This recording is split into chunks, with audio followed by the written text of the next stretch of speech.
everybody. You're welcome to our broadcast today.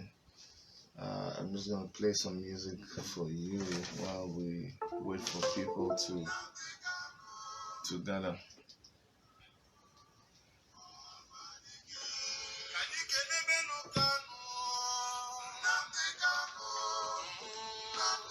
This song is it's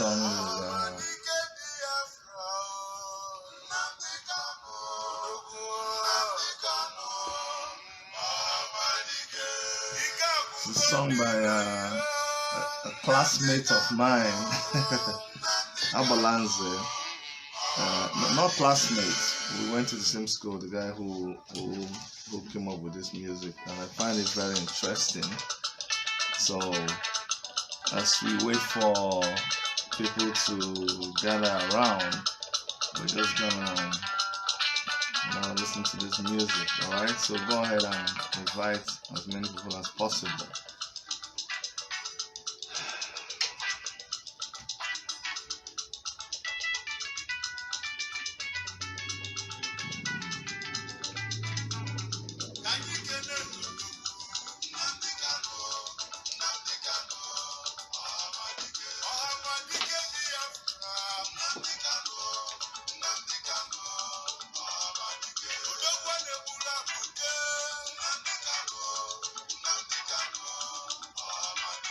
Just go ahead and invite as many people as possible, okay?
Guys, just go ahead and invite as many people as possible.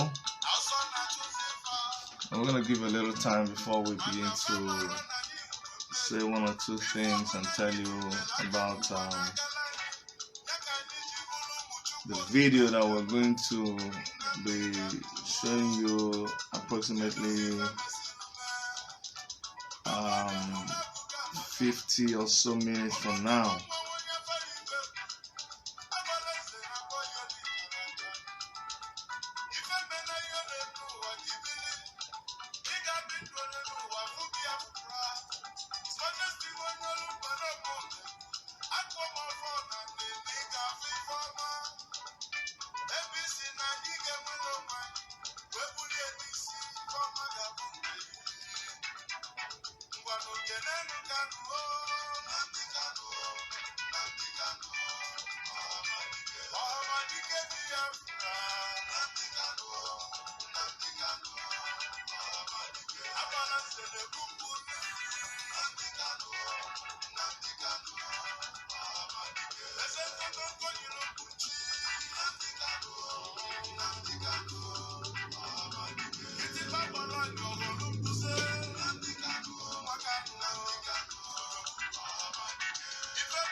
What's the other song?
Hi, I'm Adam Hudson.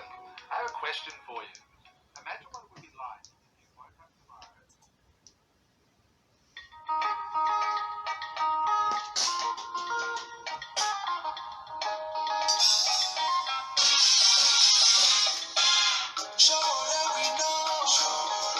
Good morning, Ayo. How are you doing?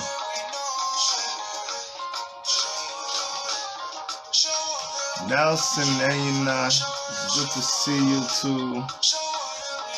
Let's go out and invite people. Let's go and invite. This is a very, very important video today. So let us go ahead and invite people. It's my cap. I need another one.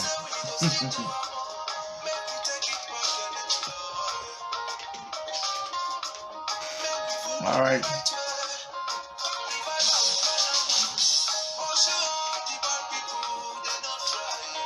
Let's go ahead and invite people. You can start a watch party.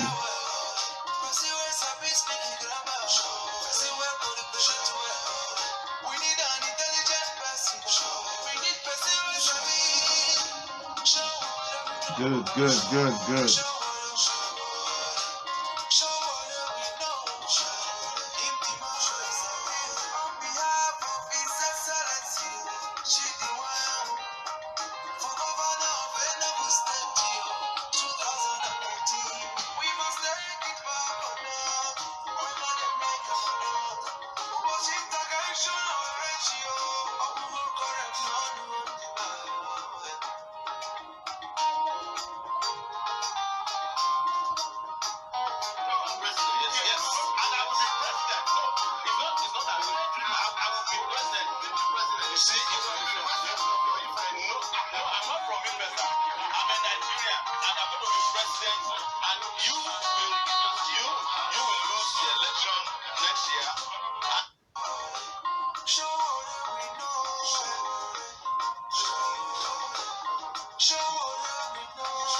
Oh, my Oga himself is here. Cheers, St. Ike. Thank you so much for coming on.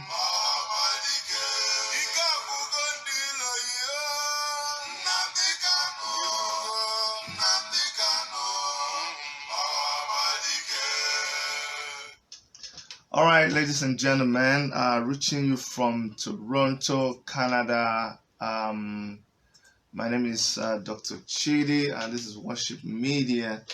You all are just welcome to this interaction, this introduction, this unveiling that we're doing today. I'm so excited, just like so many of you, since we put out the picture out there showing Nnamdi Kanu and Omoyele Sowore. It's like so much positivity has just been awoken amongst young people in Nigeria and amongst Nigerian diaspora all over the world.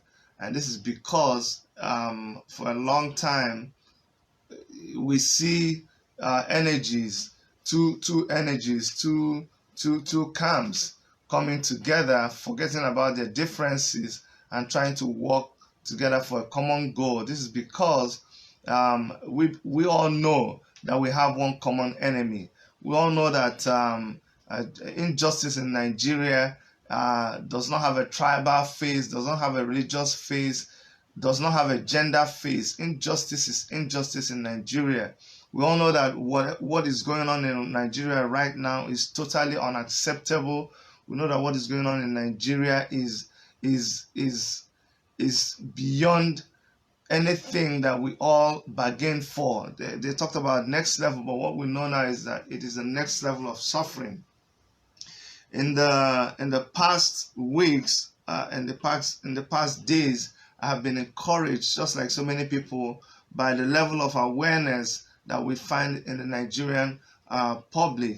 We have a situation now where Nigerians are rising up to the occasion and saying no to every situation that they don't tolerate. And so we saw the pastor of a church misbehave. If this was a couple of months ago, if this was sometime last year, nobody would even have the guts or the audacity to come out and protest. But we saw that people went to churches, people went to the particular church in question, and they protested. And he had to force this man of God to step down.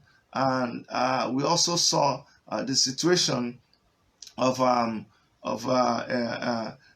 senator of the Federal Republic beat up a girl by it was caught on CCTV, and then people went and they demonstrated and they protested, and that forced the government to investigate this senator. Before, that wouldn't have happened. People would just be talking. People would not even be courageous enough to come and protest. But all over the place, all over social media, people forgot about their political affiliations, and we all in one voice condemned his action. I did not see even people who must have been paid to try to defend him except his wife. I didn't see anybody defending this man. Forward to about yesterday, there were demonstrations in Abuja about a man who had raped a 4 or 5 year old girl and was brought to prison. And Gwamnishu and his people and even celebrities were there opposing this. They were there challenging the judicial system so that this young man will not be left to go scot-free. And we also know about the case of Ruga. And Ruga, the federal government just thought that it was business as usual, and they started imposing Ruga on the citizens of Nigeria. And all over social media, although there were some useless people that still were trying to defend Ruga, but the larger population of the people rose up again, and they were already beginning to plan protests all over the country when the federal government came up with, although that's a fake suspension because it's just a diversionary tactics that they're using when they say that they have suspended the Ruga settlement agenda. I don't think they have suspended anything. They just are reacting to it's a knee-jerk effect. They didn't expect that they would get the kind of opposition that they got from the citizenry. But that is just the beginning of the revolution. The revolution has started, and there is nothing that anybody can do about it. And so it was as a result of this this feeling in the air. It was a result of this whole new level of consciousness amongst people that made the leader and the convener of the Take It Back movement, Omoyele Sowore, who you all know very well, who has gone around most countries where you have Nigerians highly populated all around the world, and he had gone to do town hall meetings all over the place, and had been in Nigeria all through last year, campaigning vigorously without security most times. Every state in Nigeria except one or two, he had gone around campaigning vigorously, trying to raise the level of awareness of people, trying to raise the level of consciousness of people in Nigeria. He reached out to me and said, "Hey Chidi, I would like to meet with Ohamadike Nnamdi Kanu, who we also know very well. Nnamdi Kanu, who has defied all odds to stand in defense of his people. Nnamdi Kanu, who in his earlier days had done so much in trying to raise the consciousness of people against the ills that were going on in his country, Nigeria. We have pictures of times when he joined to try to protest what was going on in Nigeria. You know, he joined other people. Those days he was not campaigning for Biafra. He was campaigning he was campaigning against the ills that were going on in Nigeria. But you would hear him talk about how he has tried so much, to bring the attention of the government, to bring the attention of the powers that be to the ills of the leadership against the citizenry in Nigeria. But nothing was happening. Nothing was being done.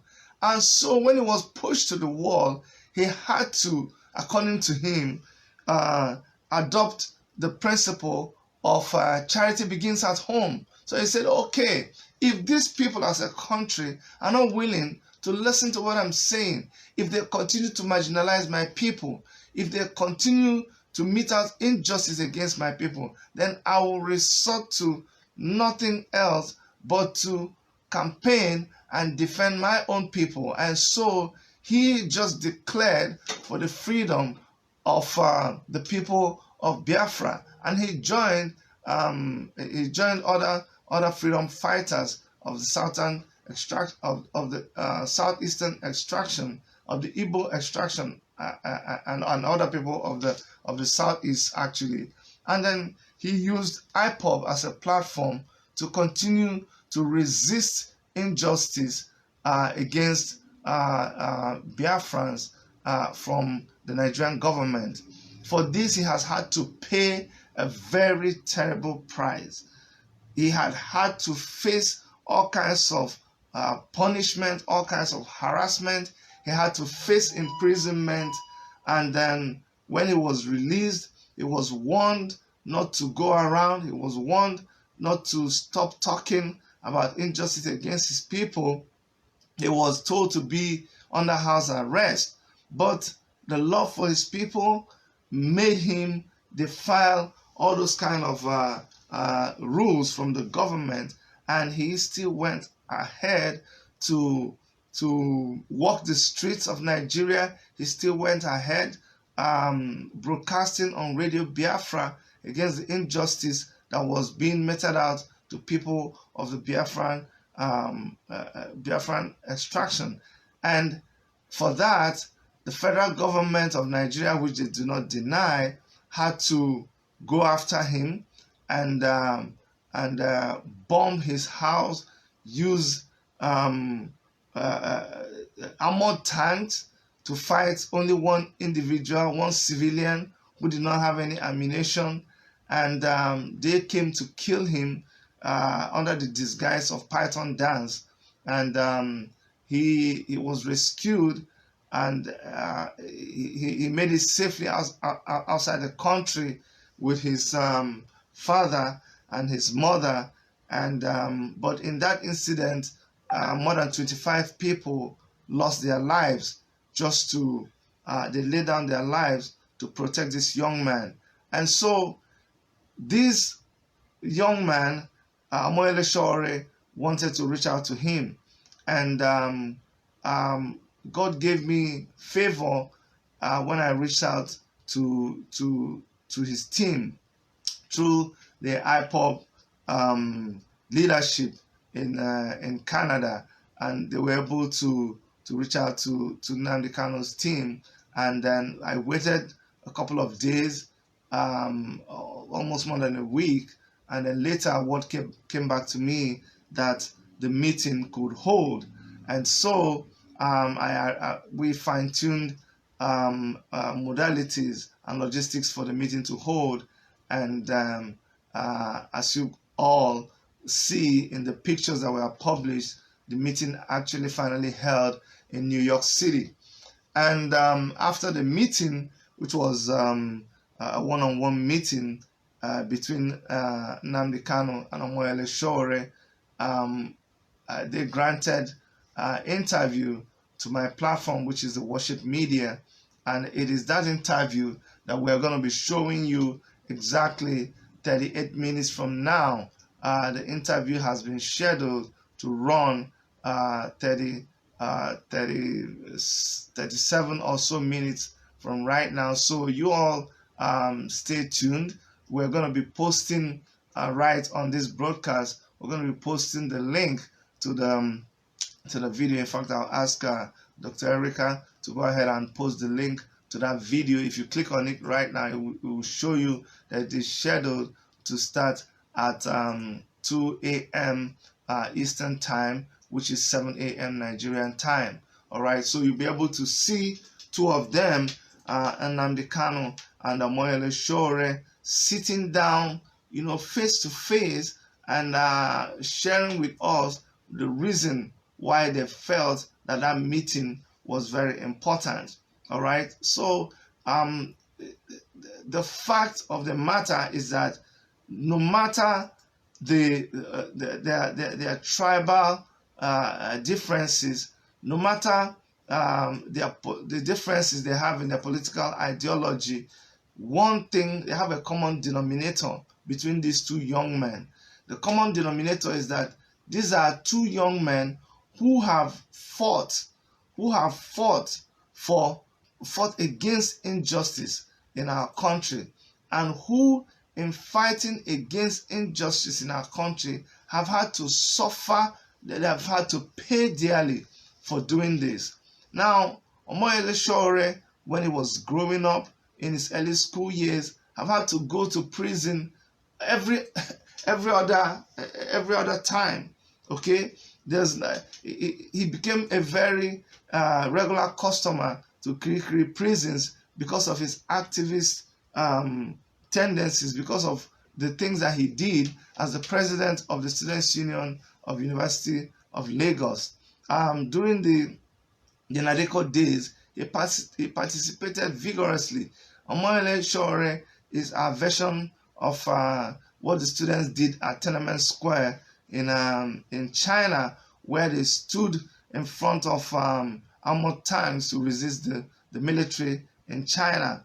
Well, Omoyele Sowore, if you go and watch the video, as a young person, had to disrupt the sports festival when the military was in power. If you can demonstrate, if you can be an activist, if you can resist the government when the military was in power, then you know that you can resist anything. So that is the person of Omoyele Sowore.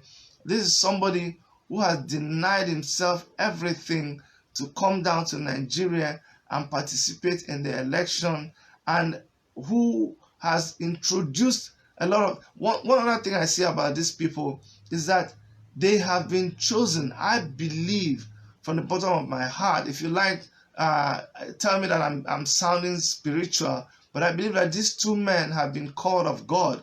Why do I know so? I know so because these two men have been acting like prophets.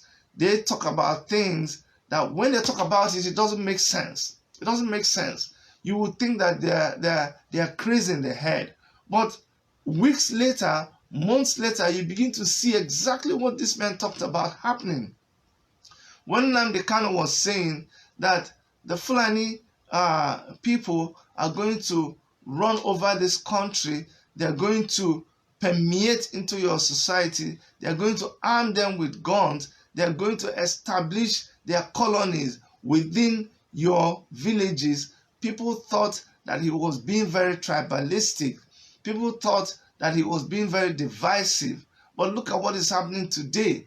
Today, and make no mistake about this, I think people don't understand. You need to understand that when we are talking about the Fulani people, it is not the regular everyday Fulani man that you used to see carrying Fura the Nunu. That regular Fulani man that was carrying Fura the Nunu that used to sell honey in our village market is not the one we're talking about today. No way. Those guys were peaceful. They used to come to the village. You know, whichever village they stayed in, they never used to fight with anybody because they were not even the owners of the cow. They were just poor people that were cattle rearers. And they used to come, you know, the men will come dressed in, they will put lipstick, they will put makeup like women, and they were just, you know, nice and minding their own business. And, you know, this is not the Fulani people we're talking about. We're talking about a more sinister agenda. I read somebody saying that he stopped by the road where he saw a collection of cattle rearers, and he was speaking Hausa to this cattle rearer, and the guy could not respond in Hausa. Then he tried to speak the Fulani language, Fufude, to the man, and the man still could not understand Fufude. That is the language that the Fulani people in Nigeria speak. And fortunately for this guy, he could speak French, and he started speaking French to this Fulani man, and he started smiling. And he asked him in French where he was from, and he said he was from Niger Republic. I want you to know right now, this is not casting aspersions or just coming up with a conspiracy theory. We have foreigners in our land right now. We have cattle rearers who have been transported from Niger Republic, from other countries in Northern Africa. They have been transported and dumped in the middle of nowhere in Nigeria, and these are the people who are going to settle in these Ruga settlements. And these guys, remnants of all the wars that were fought in Libya, remnants of all the wars that were fought in Somalia, in Niger, in all of these places, Nigeria has become a safe haven for them. This is the kind of thing that Nnamdi Kanu was predicting from so many years ago. This is what he was screaming about. Today it is happening. The federal government proscribed IPOB as a terrorist organization, and yet the Fulani herdsmen are roaming about with automatic rifles, AK-47s. They have videos of it. I'm telling you. So we have a lot of us who come defending the Ruga settlement and defending stuff like this, defending the federal government and their activities. I don't know which country that you guys have been turning your searchlight on. Maybe it's another country that is not Nigeria. I don't know if you see the cases of when there's a confrontation between the herdsmen and the villagers. Go and look at that. That is pure terrorist attacks. These are not just cattle rearers attacking people. All right. So these are some of the things that this young man was predicting. And Omoyele Sowore on his own talked about a lot of economic principles that was going to save Nigeria out of a situation. And people were laughing at him. People said, oh, this man is just a smoky igbo, he does a smoky igbo. When he talked, just one item he talked about, when he talked about using marijuana, you know, as a strong economic tool, you know, to be able to bring about income. diversified income into the Nigerian economy. People said, can you imagine this man? This man is saying that all of us should smoke Igbo. No, that's not what he was talking about, but he was operating on a higher level. This is somebody who is internationally acclaimed. This is somebody who does investigative journalism. This is somebody who follows international trend. Somebody who, because of his operations in the news world, in international affairs, knows that this is the latest diamond mine. They just waved away what he was talking about. Not long after, just so that they can win an election, they discredited him. They made him look like he was a fool. Immediately after the election, state governments, even his own state governor was running helter-skelter, bringing people to come and invest in marijuana in Nigeria. These are what these young men already saw ahead of so many people. They already saw this ahead of so many people. They already spoke about it. And guess what? They are correct. So these two people meeting is the beginning of wonderful things to happen in Nigeria. I've talked to a lot of people and they all told me that, Chidi, we are in a resistance mode. They say people are tired, people are fed up. They tell me, Chidi, we are in a revolution mode. Go and look at a lot of people. If you're sensitive, a lot of people are beginning to whip out their beret all over again. If you're smart, you will know that that is a message that's being sent around right now. Don't mind this my emergency beret. I had to just whip it out because there's no time in this business. You don't wait for the ultimate time. I have a better one that is coming, that's customized, that will have my own platform on top of it, and you're going to be seeing this happening all over Nigeria. Don't be surprised about it. Some people are going to be donning their red beret, which is the one that is very, very common, while some people will continue with their orange color. And this my orange color, like I said, we're gonna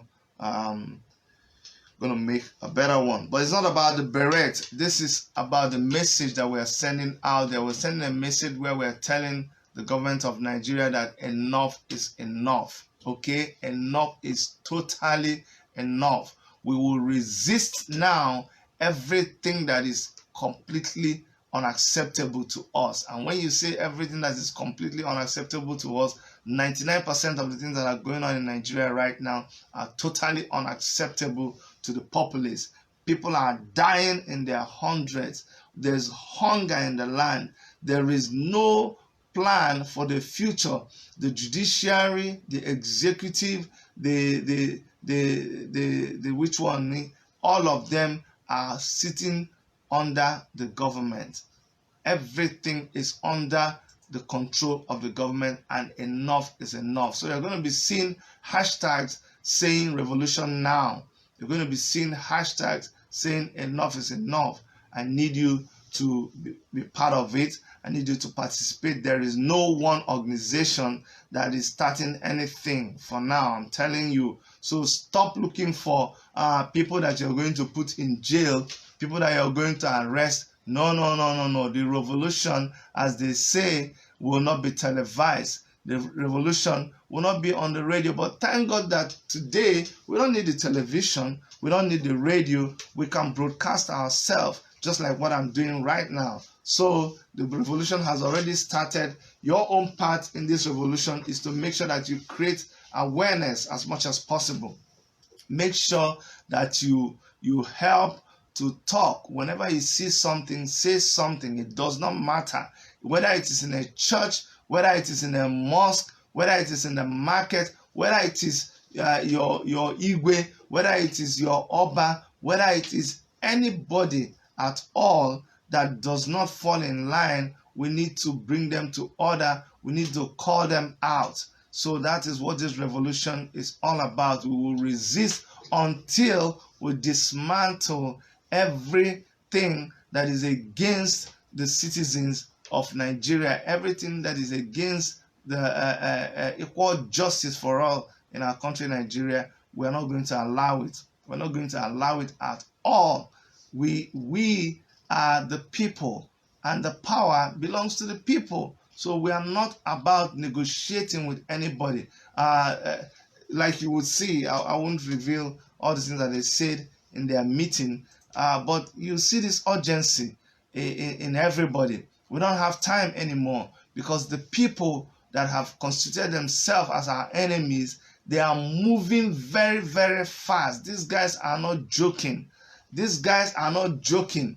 It does not take a day. It does not take 2 days for you to travel from Sokoto to Lagos. So you can imagine the amount of movement that has been going on in Nigeria. There is absolutely no security in Nigeria. Everywhere is porous. Our external boundaries are porous. Our internal boundaries are porous. Anybody can do anything anywhere in Nigeria. I'm telling you, when they mount roadblocks, when they kidnap people, they don't even disappear with cars. That is very annoying. When you hear people describe to you their kidnapping ordeals, they will say that their captors walked them. They walked them on foot from where they stopped them, from where they took them from the road. They just walked them by foot into wherever they kept them. So these people are not even far away from our major highways, and yet the security forces are not doing anything about it. That is totally unacceptable, and that is what we are resisting, and that is what we will continue to resist. So guys, we'll just ask you to keep organizing.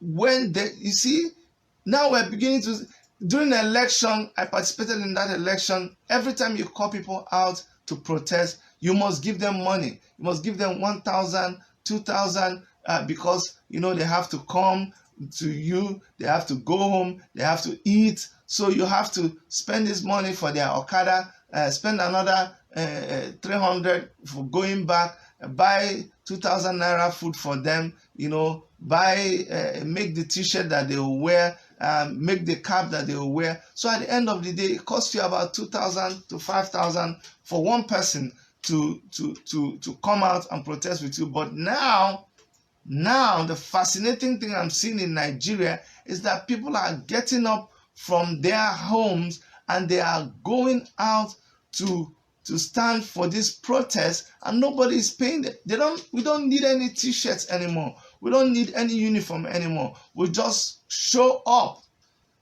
Everybody that messes up, let us show up. We are peaceful, but you will not have your way.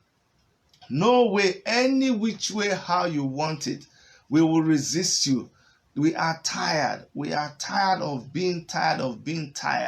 We will now tell you who owns the land. We own the land. We don't have any other place. Honestly, I don't care how you want to participate in this. You are in IPOB. You are fighting for Biafra. You are fighting for Afenifere. You are fighting for nothing, whatever. It is time that we all wake up from our slumber. It is time that we resist the injustice that's going on in Nigeria. It is time that we start this conversation, as we have seen Omoyele Sowore and Nnamdi Kanu do. These are people who represent very tough and very, very important constituencies, and these two people meeting is very historic and very, very symbolic. That is why immediately the picture was released, it's kind of brought a certain level of comfort to people. People were just, I don't know, there was just something that was in the air. People saw those pictures and they were so happy about it. People saw those pictures and they were just so relieved. Right now, they can talk about certain things that was like a taboo to them. But by seeing those pictures, people are now able to at least begin to listen to each other, begin to hear what the other person has to say. Okay, people are beginning to understand when people are talking from a position of anger. When somebody has been attacked for just speaking the truth, when somebody has been attacked for defending their rights, when somebody has been attacked for just trying to live peacefully in his land, to the point where his team members have been killed and a lot of them maimed, a lot of them imprisoned, the person has to be very angry. The person has to be very, very angry. So sometimes when you hear somebody talk, you need to be able to listen to them and understand where they're coming from.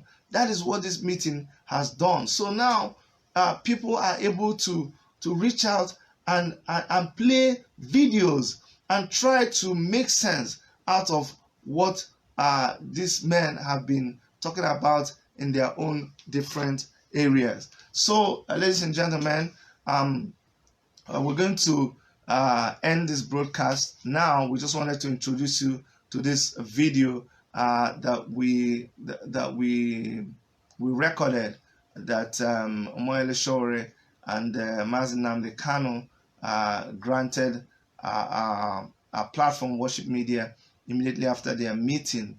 The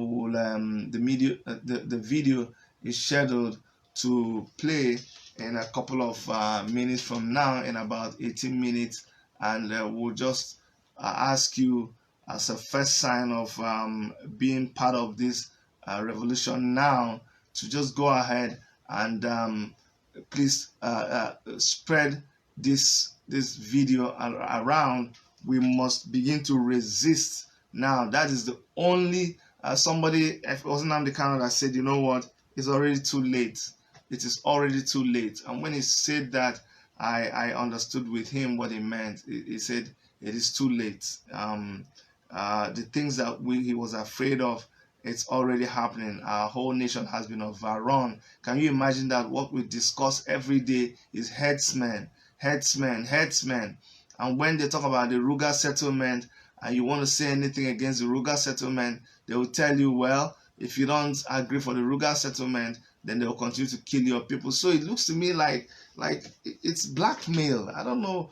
It's like a blackmail. It's like telling me, well, if you don't want this violence, then allow the Ruga settlement. Instead of you trying to which is your primary responsibility. The primary responsibility of the President of the Federal Republic of Nigeria is the protection of the life of the citizens of that country. It is the security of the country that is your primary responsibility. That's what you should do first of all. Not telling me that if I let my land go. And then for those of you who keep supporting this Ruga settlement, what?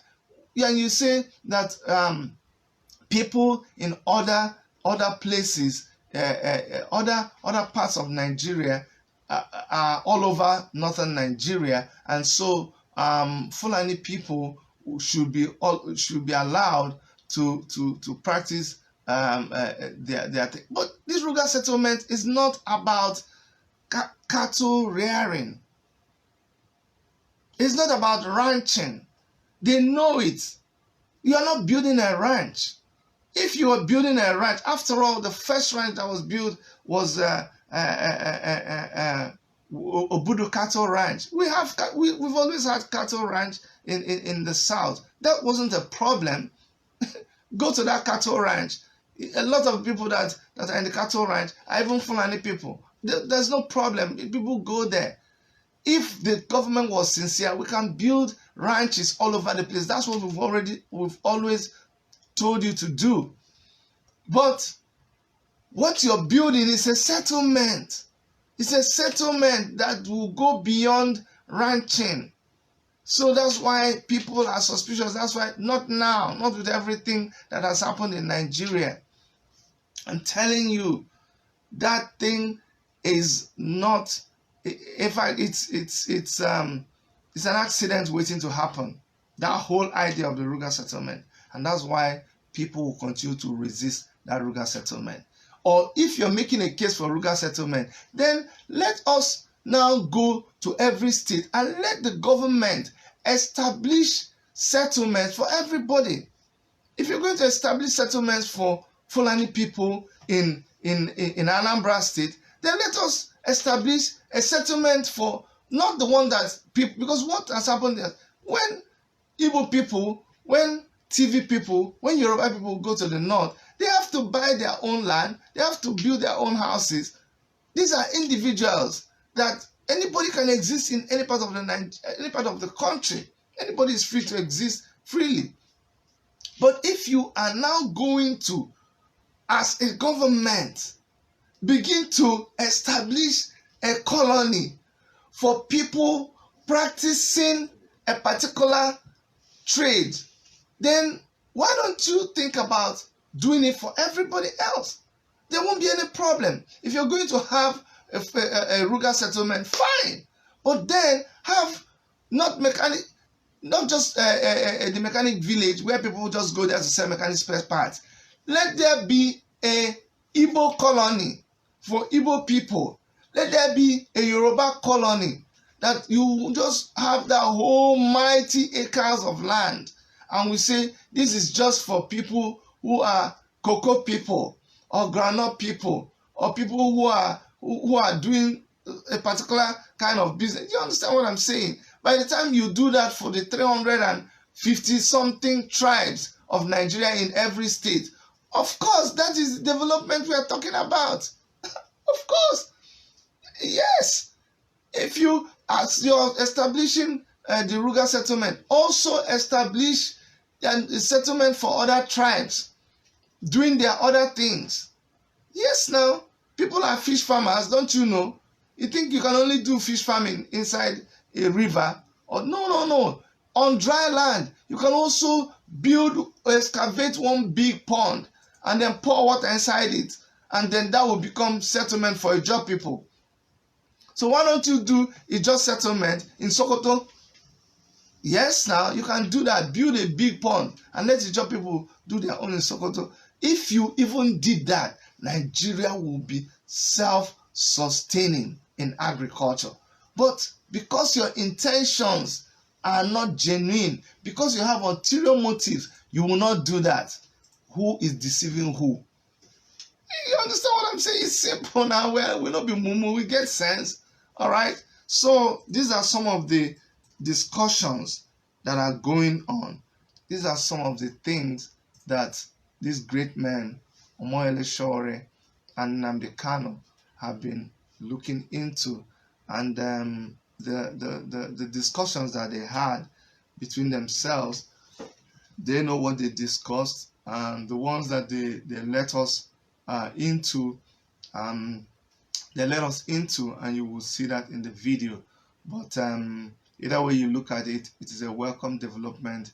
It is a move in the right direction, and I would just ask that people continue to put them in their prayers, that we continue to uphold them, that we continue to pray for God's guidance, not just for them, but for every other person who is a positive thinking man or woman. All right, the video will go on in the next 10 minutes. So we are just gonna keep on asking you to share the video, share this link. We're just gonna post it right now so you guys understand what that link is for. That link is the link to the video which will premiere in 10 minutes from now. Make sure that this video is shared amongst everybody. Make sure that you continue to share the video with the hashtag Revolution Now. Share the video with the hashtag Revolution Now. You can share the video with IPOB. You can share the video with Take It Back Movement. Just go ahead and share the video all over the place, and let us start this awakening. It's a revolution that is going to come from inside. It is not even anything that we're going to blow a whistle and going to organize people. No. It's already happening. And then when it has fully developed, what will be will be. All right. You can't stop a moving train. Yeah, it has happened. It has happened. Okay. There is no going back. You cannot stop a tsunami. You cannot stop a lion. These are different acronyms that we're using to describe the force that is in motion already. So go ahead, guys, go ahead, and the link is going to be shared right now. The particular link, that's the link right there. Go ahead and share it, copy this link, share it. If you click, you will see that the video is scheduled to start in a couple of minutes. I want to thank all of you who stayed awake. It's almost 2 a.m. here, but those of you who stayed awake just to listen to this introduction, I want to thank all of you. Let me especially thank people like Tim Okafor, Chief Tim Okafor in Toronto, Canada, who helped played a major role in arranging this meeting. Let me also thank people like Mazi Jerry Okoro here in Canada, also, who played a role in seeing that this meeting was a success. Also, I'd like to thank Mr. Kweme, who was also instrumental in seeing that this whole meeting took place. Finally, I'd like to thank my wife, Erica, who you all know is the pillar, is behind most of the things that I do. She's the backbone that helps me to be able to do what I do, even including this whole meeting and the trips and the videos and everything. She's been doing a wonderful job, and I like to appreciate her and the role that she played, not just for this video, but the role that she continues to play in this struggle. I also want to appreciate the families of Nnamdi Kanu, his wife, and his kid, and his whole family, his mother, his father, everything they've had to put up because of the decision that Nnamdi Kanu has taken to fight for the salvation of his people. In the same vein, I want to thank the wife of Omoyele Sowore and all other freedom fighters. I want to thank the wife of Omoyele Sowore and his kids too, for having to put up with what daddy has to do as somebody who is fighting for the emancipation of his people. I ask that we continue to pray for these families. It is not easy. I know, because I feel what they feel. I go through what they go through. Nobody is, the thing is real. The feeling is real. These are normal people. When they go out, they have to shut out feelings about their families. Somebody could be sick. Somebody could need to they needed to be in school for events that their children were doing, but they couldn't, because of fighting for justice, fighting for freedom, fighting for the rights of all of us. So we need to stop once in a while and pray for their families. All right, ladies and gentlemen, on behalf of everybody, it's 5 minutes before this video goes on. I think maybe we should cut and allow you to really go and switch over to YouTube. So guys, switch over to YouTube. From all of us in Worship Media, this is Chidi signing out. Thank you very much. Bye bye.